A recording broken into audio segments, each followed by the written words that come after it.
Hey everybody, welcome to Echoes of Color with Jeffrey Morrison. Today I'm gonna do another whip and chat with everybody. So hope everybody's well, doing good. I did receive a comment about my work, like the place that I work at. So I'm probably gonna elaborate on my job a bit, like describe it a bit. It was another individual who works in the food industry, so I'll probably elaborate on my job a little bit. Says I like it 1 minute and then yeah, I don't the next. Yeah, it's a mixed bag thing. The food industry is a mixed bag, so I do appreciate that comment. So I'll just elaborate on my job after we do the tag questions later in the hour. So, okay.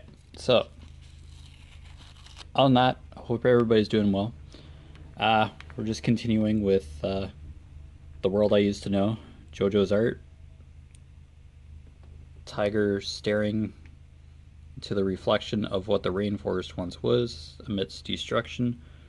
Round 22 inches by 28 inches, 56 centimeters by 71 centimeters, 44 colors, and 2 ABs, 134 and 141.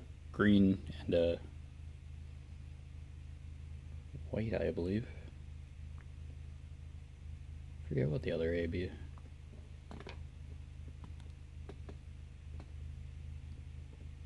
A green at least. Have I used the other AB yet? 134 is a green. Yeah, and the reflection 141. Yeah, it's white. Oh, okay. This must be the angle that everything is on. But anyway, hope everybody's doing great. Yeah, my work schedule changed, so I'm working tonight a night shift instead of yeah.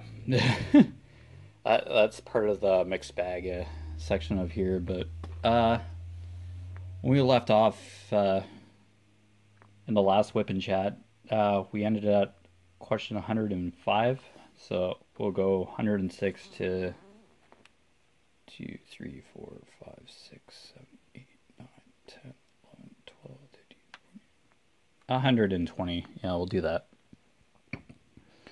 Okay, I'll just mark that off now. So February 10th.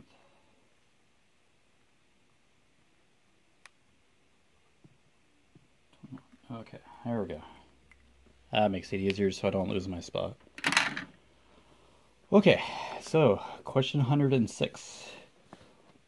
What is one or two of your favorite smells?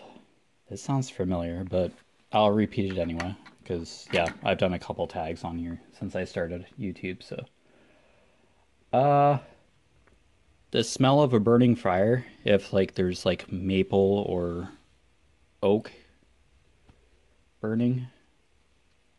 There's a few houses around here that do have fire pits or, yeah, burn fires. We do. We burn tree branches, dead tree branches and all that, because we have a few trees that are dying around on our property. We own 1.5 acres. And I forget what type of trees we have around here, but they've been dying because of ash trees. Because the ash borer has been attacking them. An insect infestation. Drinking coffee too, so. Okay, so one smell is like a burning fire. Like when wood's involved. That is, with wood. I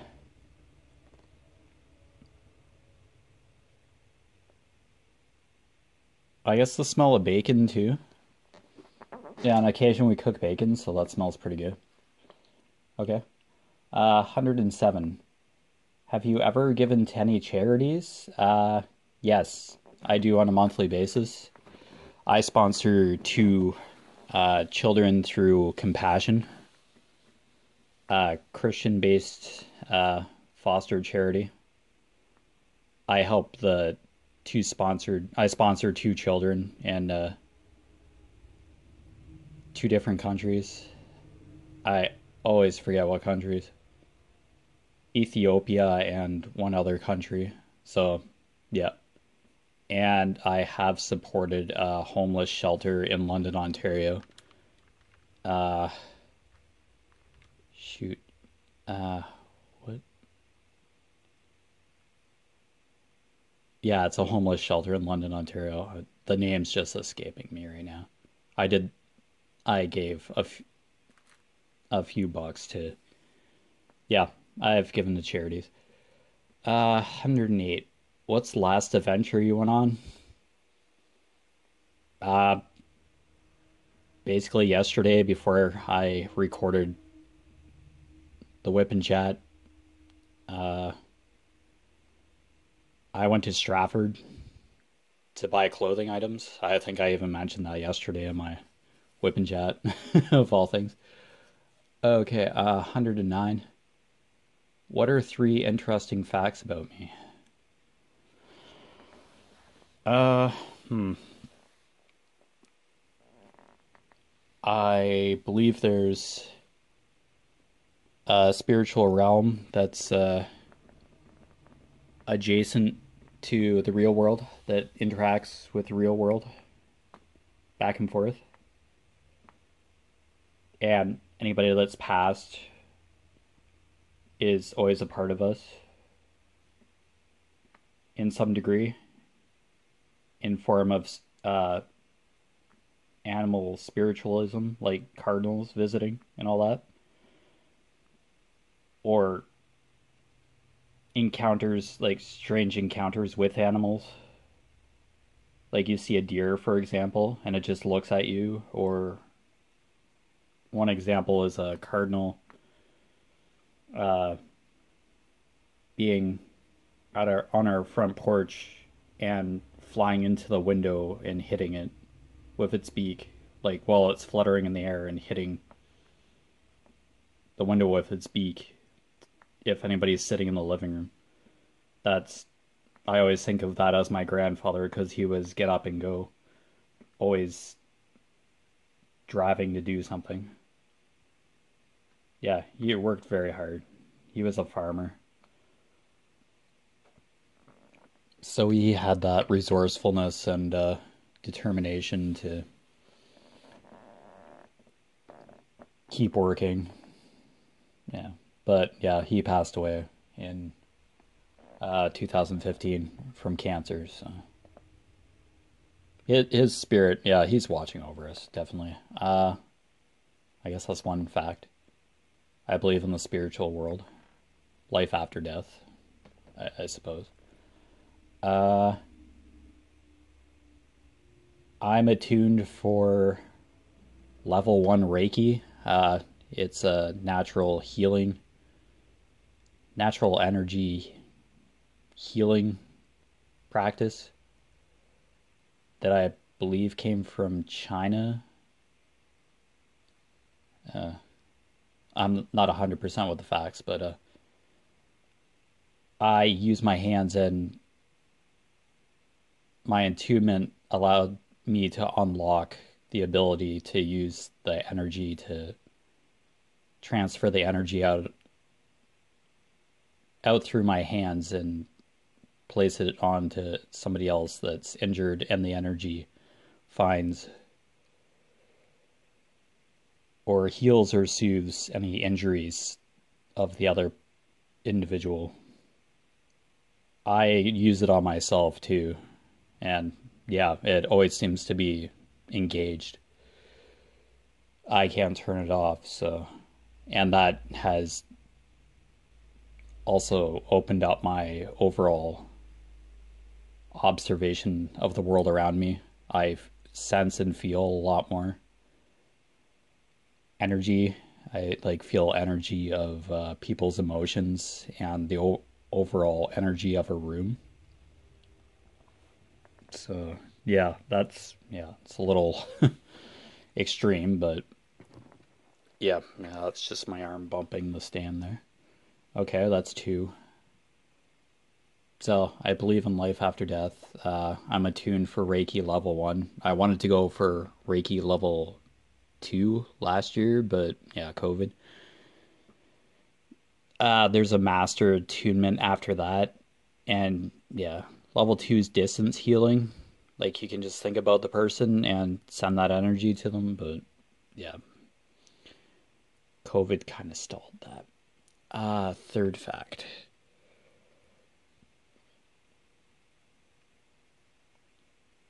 Uh, I mentioned meditation all the time, so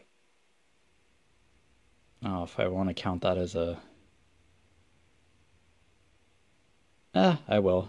Uh, I've meditated for over a year now, slightly over a year now, and the feeling of anxiety in my chest has lifted that I was feeling like every day. I just meditate for like almost an hour now, an hour a day, and the feeling of anxiety has totally shifted off my chest. I still feel pangs of anxiety, but it's not constant, a constant feeling. So meditation has changed my uh, emotional standpoint to a certain extent. It's calmed me down a bit and helped me focus a bit more. Meditation isn't perfect though, because I don't have perfect sessions. I have fallen asleep. I'm not perfect, but beauty of meditation is that you start afresh every session. Every session you treat as your first session, basically. You're constantly learning and evolving as you go. The more you do it, the better you get at it, and the better you'll feel. It may work for some people, may not work for others, but it's just focusing on the breath and just clearing your mind for that 5 or 10 minutes of time per session, or you can meditate for like an hour, either guided or unguided. So I do. I work across like 3 or 4 meditation apps on my phone. Put some headphones on and just do guided meditations. So yeah, I find it easier to follow instructions, but I have done meditations that are timed for like 10 or 15 minutes and then a bell rings or something and I can go on with my day. So I usually meditate at night though, so not really a morning person, so okay. 110. What was the best compliment you've received? Uh, it was an older individual, and I helped them carry stuff to their car or something. I helped them do something, and I was told I was very respectful and kind and helpful. That's something I can like think of off the tip of my head here. That's basically the style of these questions. What symbol was I on? I tend to focus on the questions of the first half of this hour. Okay, I'll do the up arrow. 895. Okay. Yeah, working with the green still in this. Yeah, yeah, I'm better around here. Yeah, okay. Just kind of checking the camera out there. 895, darker green. Can you guys see that? Yeah, darker green. Alright. Yeah, I try to get through the questions at a relatively brisk pace, but you can always comment down below as well if you ever wanted to answer any of these tag questions. Yeah, conversationstartersworld.com. I've been trying to list it down in the description of each video that I have presented these questions. So it seems to be way more than 200 questions, even though the website, that section of that website says 200 questions, but I'm seeing like 200 and plus. So I don't know. Somebody screwed up the title. I don't know how far I'll go with this tag, because yeah, that's extremely personal by the time you get up in the 200s or before. Get up into the 200s. Yeah, I think I've marked where it gets personal, more personal. These are semi-personal. Uh, what chance encounter changed your life forever?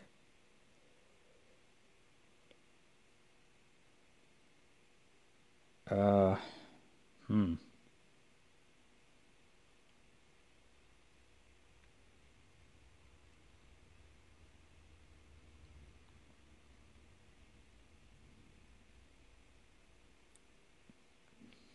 Not sure.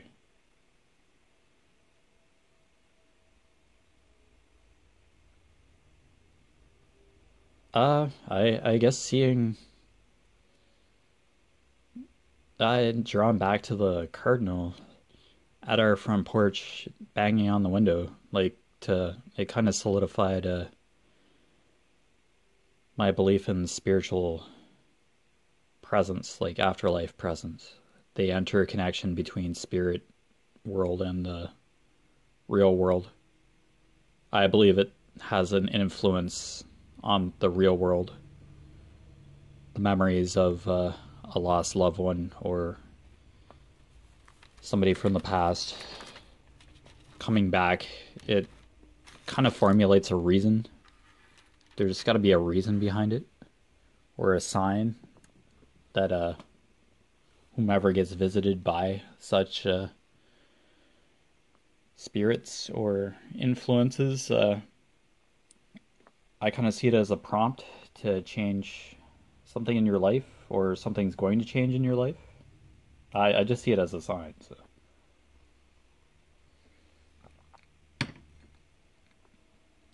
there was also a fox that I was driving home from work one night, and a fox just blasted right in front of me,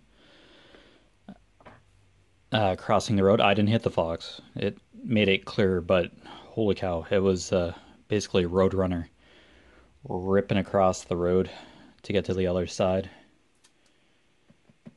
Yeah, just seeing nature, it's just has a really strong resonation with me.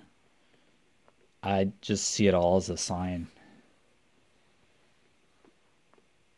in the real world, as a healthy ecosystem around here, even though it's just like farmland and bunches of trees. And spiritual wise, yeah, there's individuals watching over all of us, depending who sees. I don't think the animal really matters. It's just like the circumstances surrounding you seeing the animal or event.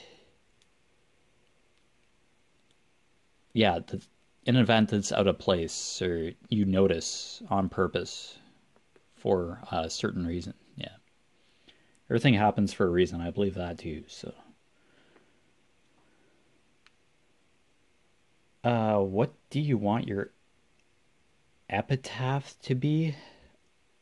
I kind of dark, yeah.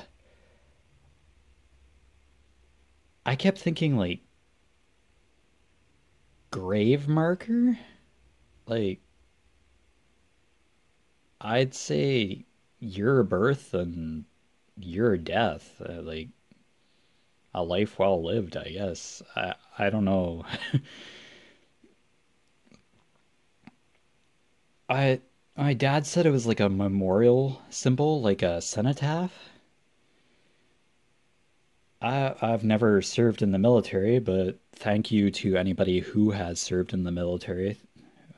We can't thank you enough for your service, past, present, and future. So thank you. I don't know, a life well lived to my date of birth and date of death. I guess I that oh man, it it's a part of life. Yes, eventually having a gravestone or cremation. Yeah, dark, dark. I know, but it's part of life, unfortunately. Uh, yeah, we're born, we live, we die. I wouldn't want to dwell too much that. Yeah, moving on. I'm just writing these questions as they are. Like, yeah. Uh, what are you good at, but kind of embarrassed that you are good at? Uh, I'd say organizing stuff in my fridge after my mom brings the groceries home. I look at expiry dates and try to put stuff in order in the fridge so that first in, first out, first bought, you use it first, and then anything you've bought afterward is used last. Wonderful what the food industry does to you. You learn some life skills with it. Uh,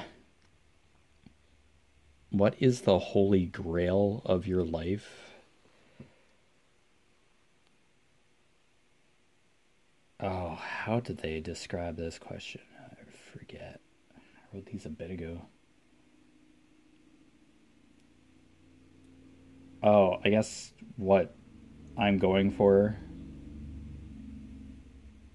to find something that I'm passionate about and make a difference to others to enrich their life. Okay, I'll use that. Just to bring more hope and optimism, positive optimism to the world. It's kind of my holy grail. Benefit others, not just don't put myself before other people. Like help myself after I've made a difference for other people to enrich their lives. There we go. I'll use that. Weird. Okay, 115. What do you like most about your family? Uh, we really don't fight much about anything. We're fairly say it like it is. We can talk to each other. If we do disagree about something, we disagree about something. Like, we're not just going to stop talking to each other just because we have differences of belief or agree about different things.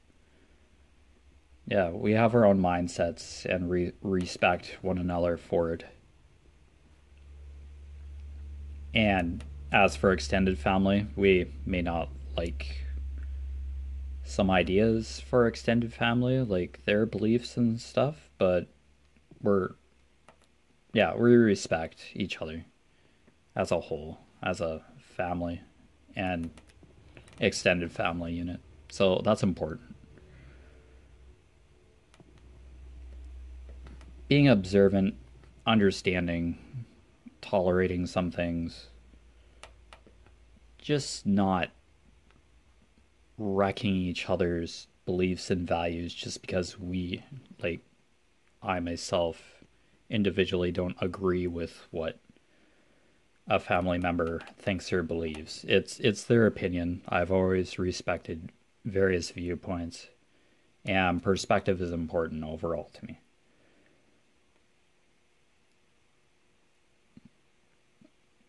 What do people think is weird about you?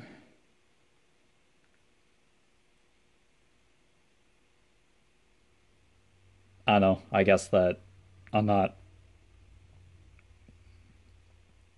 really looking for a relationship because I just don't have that mindset right now. Uh, I don't know, just because other people are happy with their relationships and having children and all that, I get it imposed on me all the time. Mom's like, we'd have a grandchild from you, and I just laugh. It's like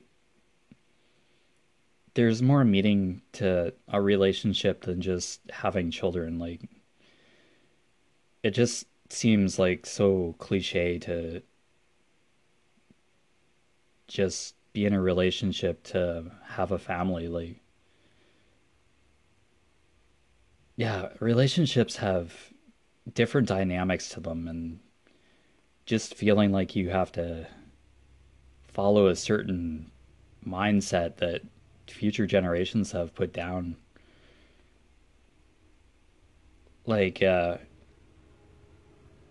to college or university, get a good job, get married, have an awesome house with a picket white fence, have kids, and just have a family. That is just such an old world dynamic, and just the way stuff, just the way family has a totally different dynamic to it now. Like, family doesn't have to be a man or a woman. It can be a woman and a woman and foster children or no children. Family has, yeah, that always bugs me, but follow your heart. Follow what you want to do. Follow your passion. It's most important. Just to be in a relationship, to be in a relationship to kind of shake the that dynamic off of your image, I just seems so shallow. I'd rather be invested in a relationship, truly connect with that person, and then it would be something I'd value. I'd have to really know that person. I would always respect that person's values and individuality, no matter what. But just having to be in a relationship just because somebody else thinks that it would be good for me is just a dynamic that just makes me shake my head all the time.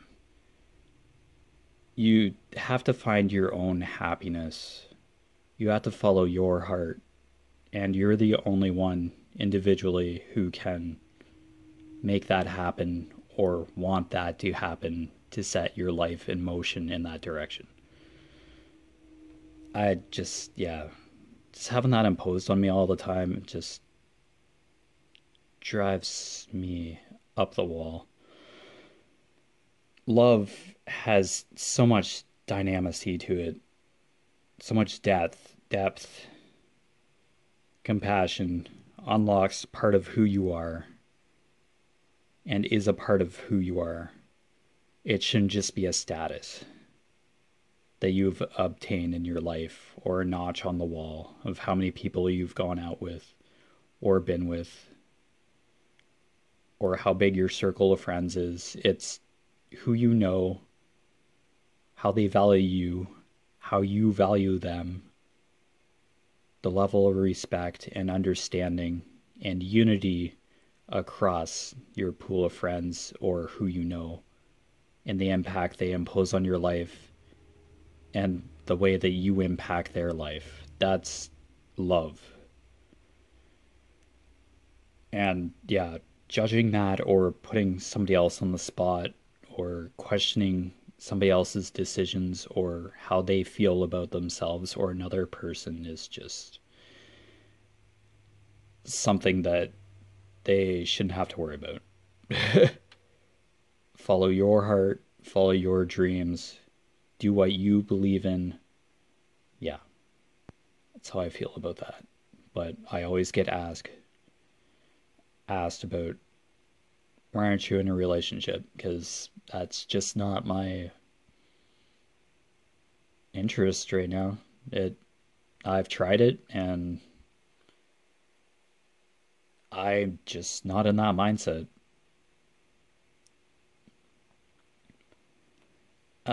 What is something you will never do again? Ride Top Gun, any roller coaster that flips me upside down, even though I'm like strapped in really good. Yeah. Who was your most interesting friend? Uh,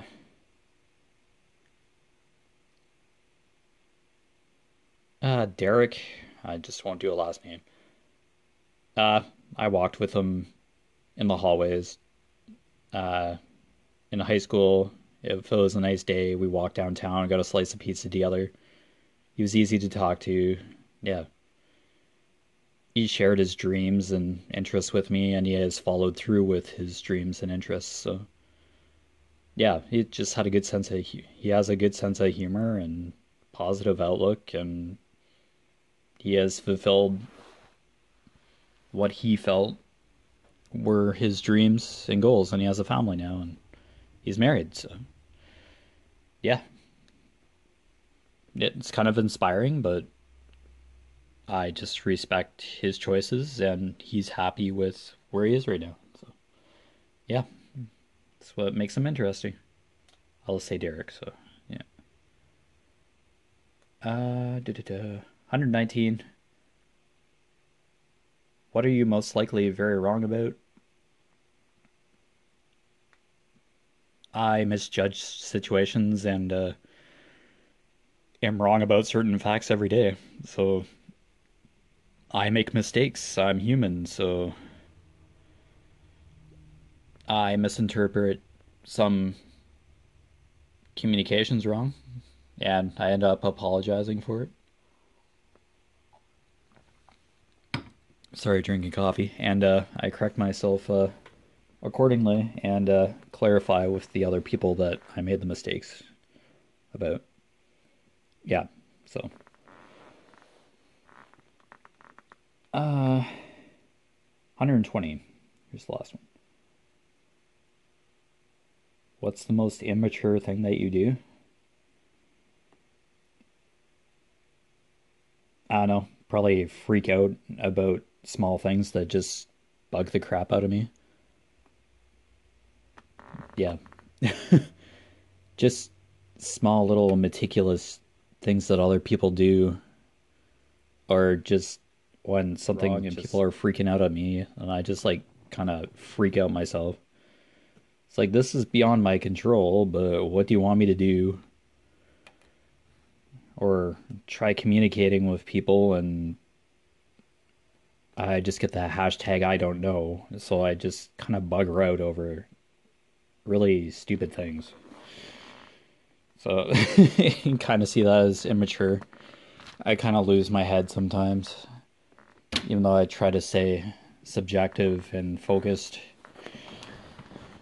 At times, stuff gets a little too crazy, and yeah, I kind of lose it. But don't we all? Stress can kind of derail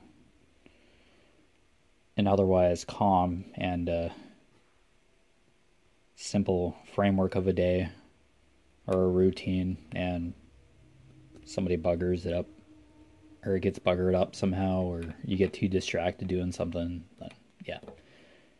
Yeah, I just freak out about small little quirky things that shouldn't be a big deal, but yeah.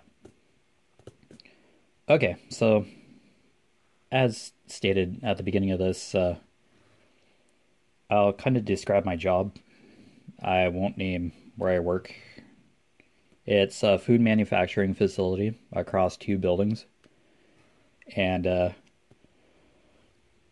oh, excuse me, manufacture flour tortillas, taco shells, pizza dough for certain pizza place, pizza restaurant across Canada. I'm not going to mention any industry names or companies or anything, so I'm just going to describe my job accordingly. Because, yeah, I'm employed there, so just, yeah. Anyway, I'm sanitation.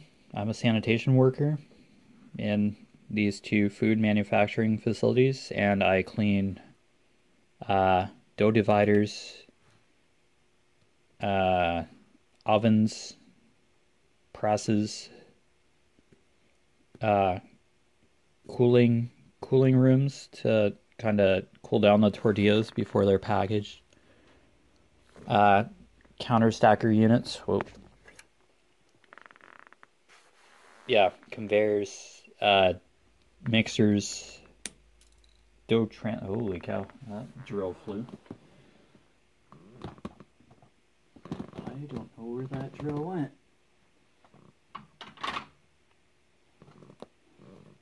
I'll find it later. Anyway, yeah, I clean batching equipment and yeah, packaging equipment, and also manufacture tortilla chips. Yeah, and pizza dough at the other plant. One plant is the flour tortillas and corn tortillas. I don't think I mentioned corn tortillas, but now I did. And the other plant is the chips, taco shells. Yeah, tortilla chips, taco shells, and pizza dough. So I basically clean, yeah, the equipment and the floors after production to make sure that production can run again with clean equipment and food safe equipment to get rid of allergens and just to make the plant presentable and for audits, government audits. Yeah. Just making the food safe to eat and the environment safe to eat, or safe to work in for production staff. Yeah, I live by a highway, so you might hear trucks, transport trucks braking, so sorry about that. Studio is attached to the house, and I live by a highway, so headed into Stratford or London, Ontario. So anyway, yeah. So I use compressed air guns to blow and clean the dividers, scrapers, scrape excess dough, and clean up any foreign objects off the floor and equipment. Use cleaning chemicals, foaming agents, soaps, acids, caustics to clean, and sanitizers. I sanitize the equipment after it gets cleaned. Yeah. Yeah, to cut down on bacterial growth, molds, yeah, or to prevent bacterial growth, molds on the equipment, because we make different flavors of tortillas and chips, and we have to adhere to allergen safety. The various allergens that are standard in Canada, like nuts, tree nuts, shellfish. We don't have gluten. Yeah, gluten's definitely a allergen. Food colorings. Yeah, sulfites. Yeah, basically, yeah. My crew and myself ensure that the food equipment is cleaned for production and for food safety and preventative possible product recalls due to contamination, cross-contamination from various exposure threats or pests, yeah, that can end up in the food or be residue on our equipment and cross-contaminate any of our product that we ship and manufacture from the facility. So yeah, that's basically the summation of my job to be realistic. Yeah, it's physical labor, definitely moving, lifting, washing, blowing, sweeping, climbing ladders. Yeah, it's physically demanding. 8 to 12 hours a day per shift. I work 40 hours a week. And the hours vary. Yeah, sorry, it's transport truck hour again. But thank goodness transports are on the road. It's very important. So we get tons of traffic on the highway, transport traffic. Sometimes one right after the other. Yeah, so that's basically, yeah, I clean food equipment, food production equipment. So I hope that helped that particular individual who made a comment about, yeah, you like your job one minute, then you hate it the next. So I guess I'll elaborate on that as well. What I like about my job is first year I was there, I've been there for 16 years now. The first year I was packaging. I packaged the tortillas or trade them onto skids or trays. And yeah, made sure the product was packaged properly, coated properly, and stored so shipping could safely transport it to the customer. I kind of learned batching and packaging, like placing the tortillas in the bag in order to be packed at the packing table that year. Yeah, I was kind of cross trained. Kind of got background that year on how the ovens were turned on, how the divider worked with the proofer system to keep the dough balls that were separated into spheres and transported to the press, flattened out on the press, then they go out into the oven to bake for a certain amount of time, then transferred to the cooling room, which lowers the temperature, cools down the tortillas, takes out some moisture so we don't have mold production in the packaging after it's been sitting on the shelf for a while. Kind of makes it safe to store and transport. They're counted into stacks at the counter stackers. Packers then put the product into bags at a certain quantity or number, either 6, 10, or 12 tortillas or chips or whatever. Yeah, it's very similar. And then the bags are sealed, and then bags are then packed into boxes or placed onto trays and skidded, stacked onto skids in certain numbers on a skid, stacked upon each other. Skids are wrapped, marked, product code, labeled, then staged onto transport truck and then delivered to the customer. So yeah, and that's nearly every day, just the same thing. Oh, I totally forgot the batching part. Yeah, ingredients are measured into a pail according to the recipe. Place it in the mixer, water is added, oil is added, mixer does its mix, then the dough is taken out of the mixer and placed into the divider via a mixer hopper or a dough transfer bin. There we go. And placed in the divider, and then what I said before. divider, proofer, press, oven, cooler room. Yeah, that's every day. 24, nearly 24 hours.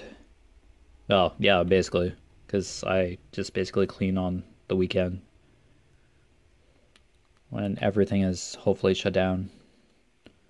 There are some lines that I've just run continuously, and yeah, that's not really recommended in a food plant. Gotta clean the equipment really good at some point. So, but anyway, yeah, that's basically what I do, what I've done for 16 years now. And yeah, it does kind of feel like a grind after a while. It does, it has started to tire me out emotionally and physically. Management changed recently, so it the organization part of how shifts are staged and scheduled is inconsistent, so that kind of drives me up the wall. And I have to constantly communicate with the supervisor that doesn't even know what the schedule is going to be an hour from now. Yeah, that's another factor that kind of drives me up the wall about my job. The consistency that was there years ago is now gone, and it's just kind of flying by a whim. And I find that frustrating. I'd rather come in and be able to communicate to my coworkers, my fellow sanitation coworkers, exactly what we're going to do that day and just do it because we know our job and we just get it done so production can run again because we're basically downtime. If the place isn't running, then we're not making, if we don't have production going, then we're not making money, and yeah, our customers aren't getting their product and we won't get paid. So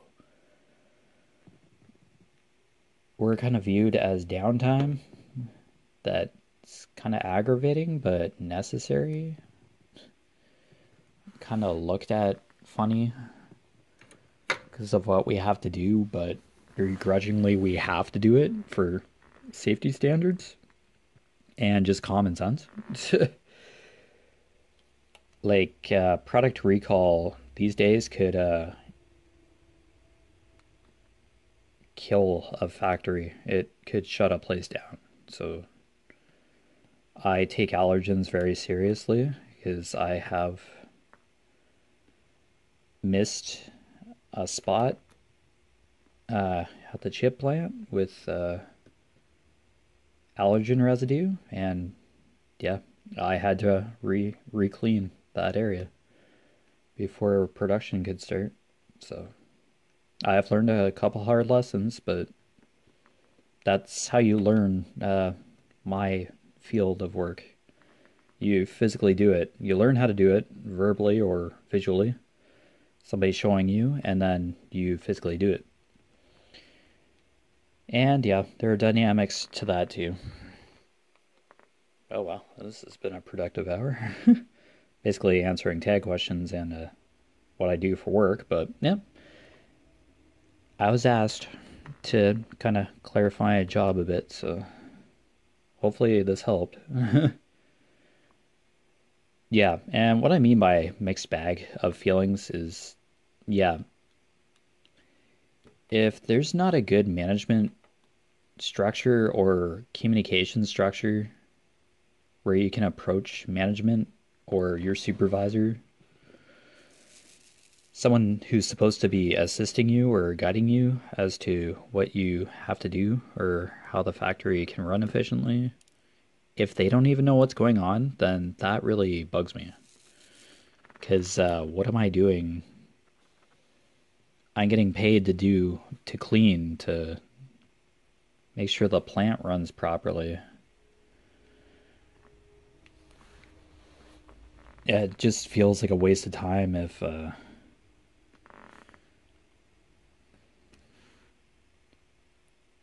I have to find stuff to do and just keep everybody busy when we could be doing something that's actually productive, accomplishing something. But yeah, the second we complete cleaning a line, like 6 to 12 hours later, they're up and running again, and it's like we didn't even do anything. It's a never ending, thankless job, but that's kind of the mixed bag feeling that I get. And sometimes production doesn't dismantle components of the line, and we have to spend the extra time before we even get to do our job to do their job before we get to do ours. And that's happened a lot recently, and you mention it, and it's just like, yeah, okay, just do your job anyway. Just clean the line so we can run again. It's just, yeah. I think that just resonates everywhere. Like, no workplace is going to be perfect, to be completely honest. And that's another fact that I'm like resigned to, but there could be more efficient ways to do stuff, but people have to listen and we have to communicate with each other, but that doesn't always happen even if you physically write a concern or verbalize a concern. Then they're like, yeah, yeah, whatever, we'll look at it. And then nothing's done for like weeks on end. Last weekend, had a water heater not working properly and we had to clean with cold water. And I mentioned it to my supervisor. He's like, okay, just get it done. And cleaning with cold water and then sanitizing after really doesn't help with hard dough.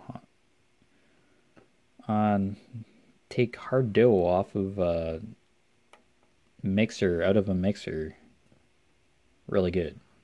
Need hot water to kind of loosen the dough or material off all the equipment and to wash it properly. But just some things get neglected, and you kind of wonder if maintenance, like, we have a maintenance department to repair anything, ovens and stuff, and staffing issues. Uh, I've been shorthanded with staff. There's been medical issues in my crew. That's as far as I'm going to elaborate with medical issues. I'm aware of the medical issue, but I do not dig in or ask for details. Just like, what's wrong, la-di-da, okay, get well soon, this kind of thing. I'm kind of one who doesn't really take vacation because I know how to do a lot of this stuff, but I mean how to do stuff, but being able to utilize that on a daily basis when I'm there, other than like one day to clean a plant, one day per plant, when we have to clean two, is it gets tedious when stuff doesn't work properly and there's no management around to like address the issue. I just mention it, and if anything gets done eventually, gets repaired, and then usually a couple weeks down the road, equipment breaks down again. It's frustrating. So I like my job, hate my job, but yeah, it's been a period of 16 years of my life at that place. I'm happy to have a job, but yeah, there's always a continuous dynamic, that the yin yang of it all. It's great to have a job, but stuff's not perfect.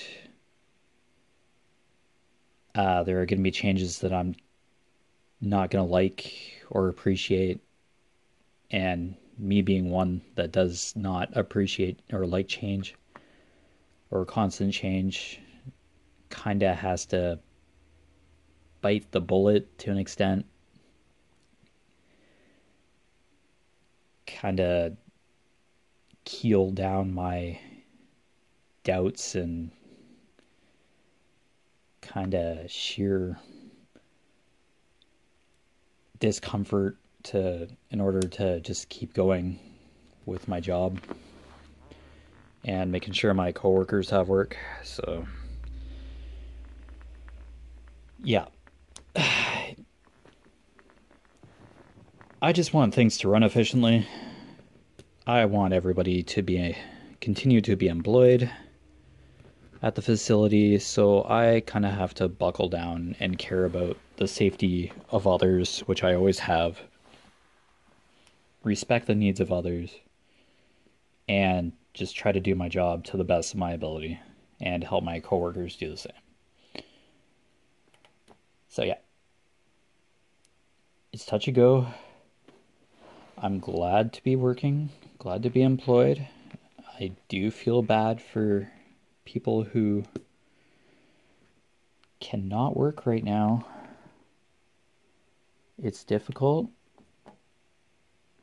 And try not to brag that I'm an essential worker. I'm not gonna parade that.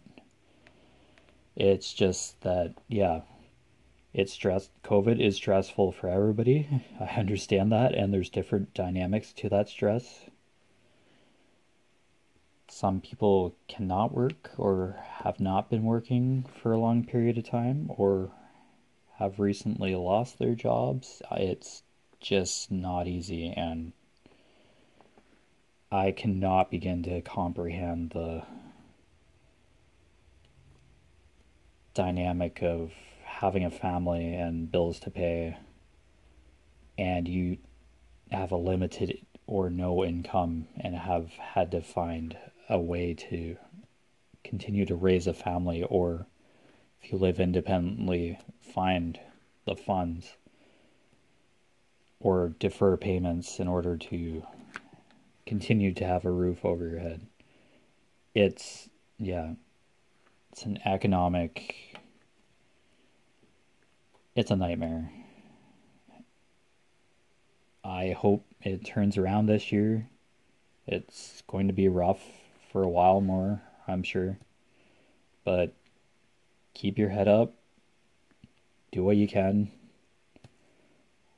We can all work together through this pandemic. It does happen every couple hundred years. There's like a massive outbreak or something. World War One, World War Two, Spanish flu. The world just has a way of balancing itself out, or these events happen for a certain reason. Stuff happens for a reason, even though we cannot explain it directly. You could say climate change. There's a bunch of entangled, interconnective factors: social, emotional, economical, environmental. Life is just a mix, a barrage, a constant barrage of what the heck is going on. So you're not alone in your confusion. You'll never be alone. There's help out there if you need it. There's support out there if you need it. Don't be afraid to ask for help. Where there's a will, there's a way. There's always a way to do something differently, even though it may not be conventional or what you're used to. Change is not easy. I deal with change almost every day. I do not like it. Makes me jump out of my skin, but sometimes going in a different direction can be a good thing. Change can be for the better, and it can develop your perspective of life overall, and I have to keep thinking that. Just have to believe that something that happens for a reason can be transformative, inspiring, give you a sense of direction and understanding. Yeah. I try to look on the positive side. Life is a double-edged sword. May not be easy, may be difficult a lot of the time, but there's help out there, there's understanding. There's somebody that's probably experienced what you're experiencing, but in a different way, in their own perspective, in a different period of time, a different area of understanding completely. So don't feel like you're ever alone with something. Yeah, there's always somebody out there probably thinking of you or supporting somebody that's in a very similar situation to yours, or going to be in a situation like yours and has not reached out yet. So keep your head up, don't give up. No matter what, we will get through this. There may be some factors that in life that will change your life forever, like losing a loved one, and that's a pretty hard hit. But anyone that's lost a loved one pre-COVID, during COVID, and after COVID, it's life-altering, but you have those memories. Anybody that you've lost will always be with you. They were part of your life for a reason. And when you think about them, every now and then, they'll always be a part of you, even though they're not physically here.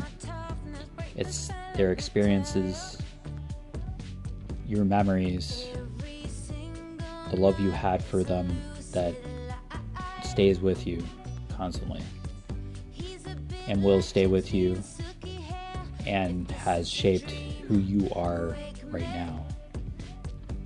So never forget that.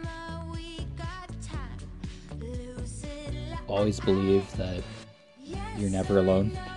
We're interconnected as a crafting community and as the human race overall. So always believe in yourself, and if you're having a rough day, reach out to somebody, talk to somebody, ask for help if you need it. Yeah, so I'm going to sign off. I've been Echoes of Color with Jeffery Morrison, and have a great day, everybody. See you next time. Bye.